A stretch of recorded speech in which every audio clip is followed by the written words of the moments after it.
The case of Nicholas Cordova is an eerie one. Being a husband and father of two and all-around ordinary guy, Nick isn't the type of person that you would expect to be caught up in some kind of true crime story. But in reality, his case is one of the creepiest I've ever heard. See, Nick owned an air conditioning business, and one night at work, he was talking with his daughter over a FaceTime call when, without warning, an unidentified suspect burst into his office and ended his life. The crazy thing is, they didn't even steal anything. It was very clear that this criminal was purely after Nick's life, nothing else. The entire event was captured on CCTV, but despite capturing a fairly clear image of the perpetrator's face, no one knew who this man was.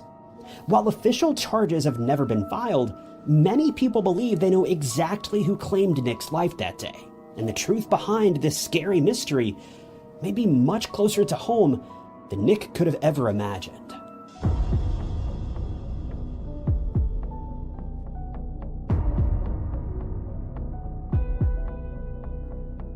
Nicholas Cordova was born and raised in Scottsdale, Arizona, back in October of 1976, making him about 40 years old at the time of the crime. Having been raised by his mother, Teresa, it doesn't seem that Nick's father was in the picture, at least not very much. Nick spent the entirety of his childhood in a single-parent home, but his mother did everything she could to make the best of it, and it seems that Nick must have had a relatively decent childhood because he grew up to be an incredibly respectable man. Nick attended Chandler High School in Arizona and became deeply involved in both football and wrestling, graduating in the summer of 1998. After school, Nick decided that he wanted to continue his love for extracurricular activities and ended up becoming a personal trainer. Soon after this, Nicholas would meet the love of his life, Alicia, around 2003. The two were together for an incredibly long time before they got married, not officially tying the knot until October of 2011. After their marriage, the couple would welcome two children into the world, a boy, Cruz, and a girl, Capri, with Capri being the youngest.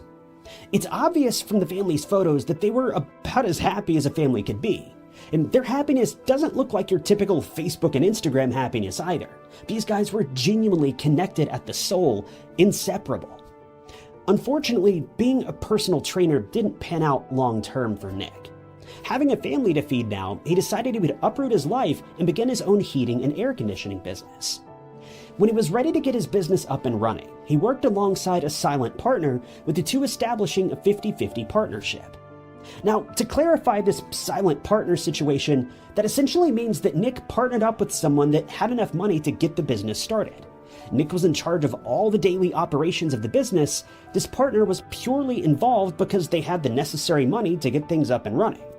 Past that, they didn't have any word in how the business operated, hence the silent name. All of this took place sometime around 2018 or 2019. The exact dates are a bit of a mystery. But ultimately, Nick's end goal was to grow the business for about 5 years, establish a solid customer base, then sell the business for a steep profit. To put this timeline into perspective, this year would have likely been the year that Nick planned on selling the business. We don't know if he planned to retire after this or simply begin working part-time, but his whole purpose of doing this was that so he could spend more time with his family during his children's more formative years. Nick was seriously dedicated to his business and to his overall plan. He would show up at work first thing in the morning, and there were days that he wouldn't leave until after midnight. His customers loved the work that he and his team produced, and nearly all of his customers were extremely satisfied, leaving rave reviews online and sharing the business with their friends. For Nick, this was pretty much all he could have ever asked for. When he wasn't at work, Nick loved being outdoors or out working on one of his vehicles. He'd often take his family on trips to various parks and canyons in the area, with his number one goal in life simply being to spend as much time with his loved ones as he possibly could. Nick was, by all means, a family man and a genuinely decent guy. And I'm not saying the typical he lit up a room kind of way. Nick was the man that every other man dreams of being. But unfortunately, no amount of goodness nor decency could save Nick from the terrible fate that he was about to encounter.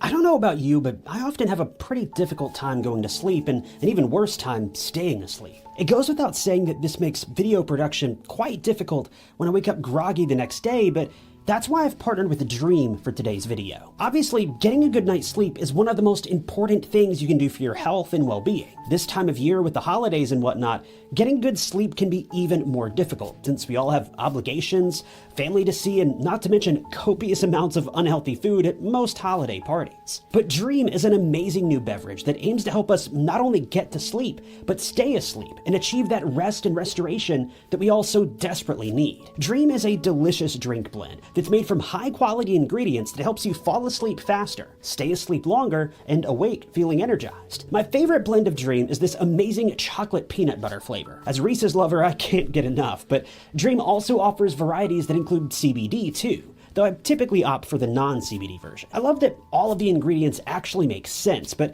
my favorite thing is that Dream is made with monk fruit extract, an excellent alternative for sugar. And best of all, Dream pairs great with a True Crime Stories mug. With only 15 calories and no added sugar, there's just so much to love. Proper sleep is so important for your mood, your focus, your skin, everything. And Dream is a great way to help. With all of that said, I just love that Dream offers high-quality sleep ingredients that leave you feeling zero grogginess the next day. In fact, in a clinical study, 93% of participants reported that the CBD version of Dream helped them get a better night's sleep and wake up feeling more refreshed. To give Dream a try, just visit shopbeam.com/tieknots and use code TIEKNOTS to get up to 35% off. You don't want to miss this limited time offer. But thanks to Dream for sponsoring today's video. Luckily for Nick, his children were growing up in the golden age of technology. This means that when Nick had to work late at night, he could simply FaceTime with his family to have dinner with them, to chat, or generally to hang out while he was at work. Now, obviously this isn't a replacement for physically being with your family, but it was certainly a middle ground that wasn't around when most of us were kids, and something I'm sure we would have all enjoyed having access to at times. It was pretty typical for Nick and his family to FaceTime in the evenings, either when Nick hadn't made it home from work, or when he knew that he'd be working through the night. So on May 27th, 2020, it was simply a day like any other. Nick was in his office at his HVAC business while video chatting with his kids. His wife was washing the dishes when his children came running up, begging for her to begin a call with their dad so that they could show him a new trick that they learned on TikTok. It had something to do with an iPhone charger, but to be honest, I have no idea what they were talking about. They could have been trying to steal a Kia for all I know. But as they were FaceTiming with one another, something terrible happened. While the kids were in the middle of their performance, Alicia, Nick's wife, heard their daughter scream, saying, "Something's wrong with Daddy." Alicia ran into the room and grabbed the phone from her, but she had no idea what was going on. Nick wasn't on the screen anymore, and it looked as if his phone had been knocked over or something. Completely confused, she called out to her husband but got no response. Then she heard shouting in the background of the call, followed by rustling around as if someone was looking for something. This is when she knew that something had gone terribly, terribly wrong. It was at this point that Alicia began to panic, but she didn't know what to do other than call 911. She grabbed a second phone to call the police, keeping Nick's call live on FaceTime in case something else happened. She even called out to Nick's business partner, who had supposedly been at the office that day, but she got no response. What didn't make any sense was that this late at night, Nick was supposed to have been in the office alone. The only exception to this would have been if his business partner was there that night, which Alicia believed was the case on this particular day. All of the doors were allegedly locked, just like they were every other night when the store was closed. So, with this in mind, who would show up at this hour and cause such trouble? I'm on FaceTime with my husband, my kids were FaceTiming, someone came in and started beating him. I think they had What's your address? He's Gilbert Air, Gilbert Air. I don't know what time was the address right now, I'm freaking out. Is he at work? Yes, he's at work. His address is 511 West Guadalupe Road, number 13. Okay, 511 West Guadalupe Road? Yes. Miss! Wait, 113? 511 West Guadalupe Road, number 15. While all of this was playing out, Alicia was shouting into the phone for whoever was there to leave her husband alone. She announced that she had already called the police and they were quick to respond, showing up in record time. After she hung up the phone with the police, Alicia grabbed her children, hopped in the car, and gunned it straight to Nick's business. She called his mother along the way, letting her know that something had happened and she thinks Nick was attacked, asking her to get to the business as soon as she could. When Alicia finally arrived at Nick's business, she was devastated to learn that, just as she had so deeply feared, her instincts were correct. Police cars had already surrounded the building, and officers were in the process of unrolling crime scene tape when she pulled into the parking lot. The entire scene was painted in red and blue light. It was hard to see anything from all of the flashing lights and chaos. When Alicia put the car in park, she shouted for her kids to stay inside and wait there. She then ran full sprint towards the front of the building, completely disregarding the caution tape and running toward her husband's office. Thankfully, 2 officers grabbed her before she could enter the building. It was then that she noticed there was no ambulance at the scene. She asked the officers where the ambulance was, and they both just stared at her for a brief moment. She asked if her husband had been injured, and that's when they were forced to break the news. Just as Alicia had feared, Nick had been attacked, but unfortunately he didn't survive. To this day, more than 3 years later, police have still not publicly revealed how Nick lost his life. All we know for sure is that, thankfully, by the sheer grace of God, Nick's children didn't witness anything, despite them being on a video call with him at the time. Alicia hit the ground. Life as she knew it was over. Police say that there were witness reports of 2 men fleeing the scene of the crime, and one of these men was captured on CCTV at a nearby convenience store. But as we all know, CCTV footage is useless if the people who know this person are too scared to speak up. But there's 2 things about this crime that are just completely insane to me. First and foremost, this crime took place at 5:28 p.m., give or take a minute or two. The business had already closed up shop for the day quite some time ago, right around 5 p.m. But by all means, it was still broad daylight. The sun wouldn't set for at least another 30 minutes or so. The area surrounding Nick's business was also supremely populated by other businesses, many of which were still open at this hour. This was an incredibly public crime in regards to the sheer number of people who would have been around to witness anything strange going on. But what's also incredibly strange is that this crime seems to have been so well organized. According to both Alicia and the police, the criminals invaded Nick's business, claimed his life, and were on their way down the road to a nearby convenience store in a span of just 5 minutes. They certainly didn't mess around and didn't linger. They had a mission, carried it out, and moved on with their day. To be even more specific, Alicia says that the FaceTime call with Nick first began at 5:25 p.m. By 5:30 p.m., she was on the phone with 911 operators, and by 5:33, the men were at the convenience store all the way down the road. It seems almost impossible how quickly all of this played out. Now, you may recall that just a moment ago, I mentioned that Nick was supposed to have been in his office alone, and that certainly is true. He was supposed to have been. But this had been somewhat of a strange week. See, Nick's silent partner, David Sweetman, rarely ever showed up at the office. After all, his role in the business was to be silent. David would only show up around once a month, presumably to get a progress report and likely a payment. But the week that Nick lost his life, this wasn't the case. In the week leading up to the crime, David Sweetman had spent quite a bit of time at Gilbert Air, the name of Nick's business. He'd shown up Monday, Tuesday, and Wednesday. And as fate would have it, he was there on the night that the attack took place. Again, quite a while after the business had already closed for the night. Now, you'd think that David would have a pretty clear idea of what took place that night, but according to him, he has no clue what happened because he was knocked out as soon as the crime started. He says he doesn't know if he was hit with something or what happened. All he knows is that he fell unconscious in the seconds before the crime unfolded. Now, it doesn't appear that any of David's statements to investigators have ever been made public. But what's even more bizarre, according to one article I found, the police never mentioned a second person being present that night. As far as the public documentation goes, Nick was the only person in the building when investigators arrived. Now, obviously, we can't say this with any certainty. After all, David claims he was there, and we don't have any reason to believe that this isn't true. It could very likely be that the police never mentioned David being found at the scene because, by all means, they believe he played no role in the crime and was largely irrelevant. why bother releasing information that bears no weight on the investigation? But this strange lack of attention to detail has certainly sparked a few theories among armchair detectives who are begging the question, was David really there at all, or was this some kind of cover story that he made up? Now, here's the thing. To debunk some of the more outlandish theories surrounding this case, we know that Alicia knew that David was there that evening. Nick told her that he was. So if Alicia knew, then the police knew.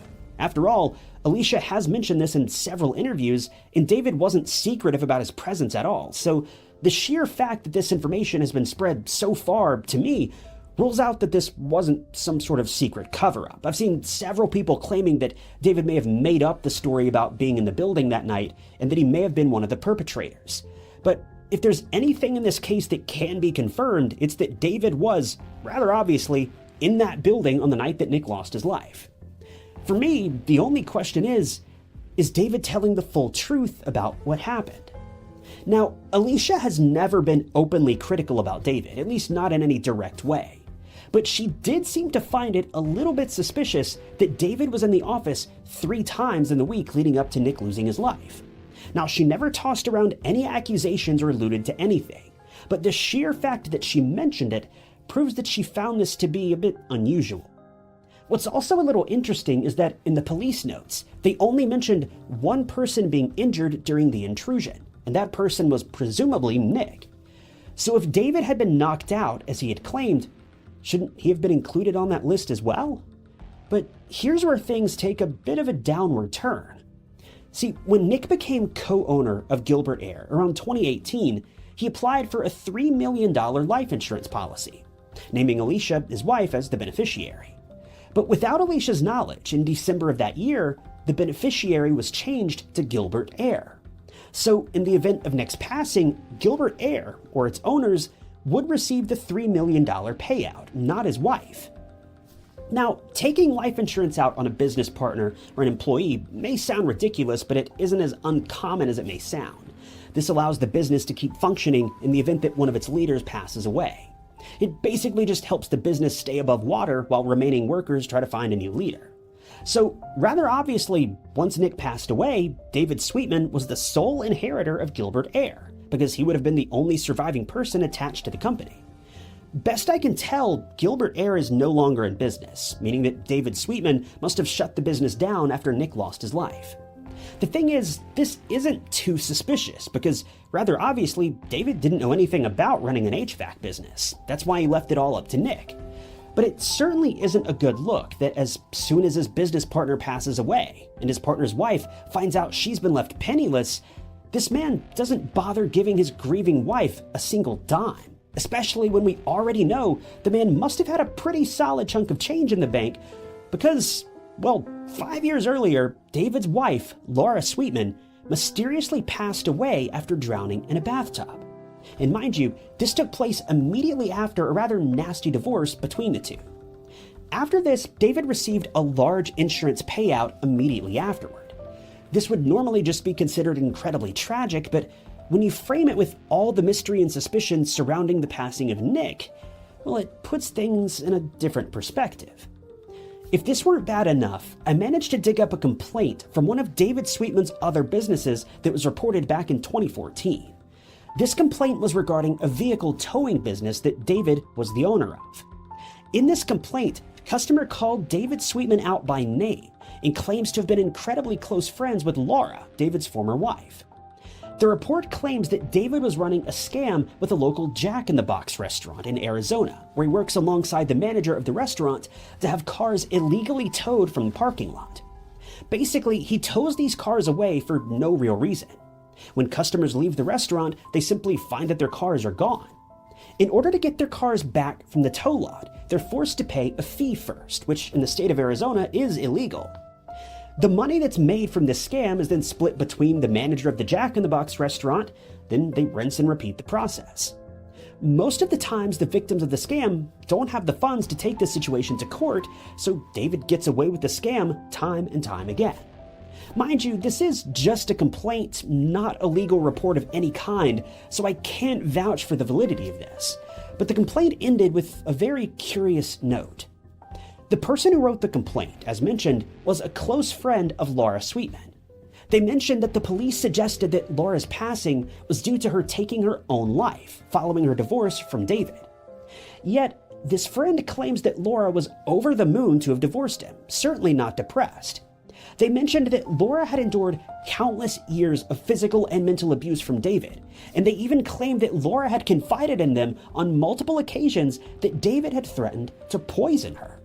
Now, I can't confirm this complaint, but it's definitely some food for thought. But when David went to cash out the life insurance claim for Nick Cordova, Alicia Cordova filed a complaint with the court, claiming that the change of beneficiaries was fraudulent. This case is still pending, so we don't know what the outcome of this lawsuit may be. The last update in the lawsuit comes from October of 2022, in which the case was going to be sent before a jury. But we all know how long the United States judicial system takes to bring any case to a close, so this situation is likely years away from seeing any sort of resolution. But in the end, this is why some people are being led to believe that David may have had a hand in this case after all. But this is purely conjecture, and we have no real evidence to believe that police suspect David Sweetman at all. They've certainly never called him out publicly anyway. But something about this guy and his story, it just doesn't sit right with me. Though I have to admit, I'm a big believer in innocent until proven guilty, regardless of what the modern political environment may be these days with cancel culture and whatnot. Now, I'll never suggest that David was in any way involved without seeing some form of evidence. I mean, after all, this man may have just lost both his wife and his best friend in a period of less than 5 years. All I'm saying is that for David Sweetman, I just don't know about him. Something doesn't feel right, and where there's smoke, there's fire. It's now been 3 years since the passing of Nicholas Cordova, and it's unknown what progress has been made in the case since the initial investigation.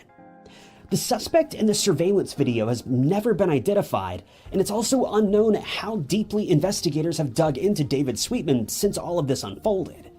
Police are keeping things very tightly under wraps, and thankfully so. The last thing we need is for the wrong person to get a hold of the wrong information and completely trash this entire investigation. Alicia has described life after Nicholas as very difficult. She said that reality began to set in after about 6 months when she realized that Nicholas hadn't just gone on vacation, but he was gone in a more permanent way.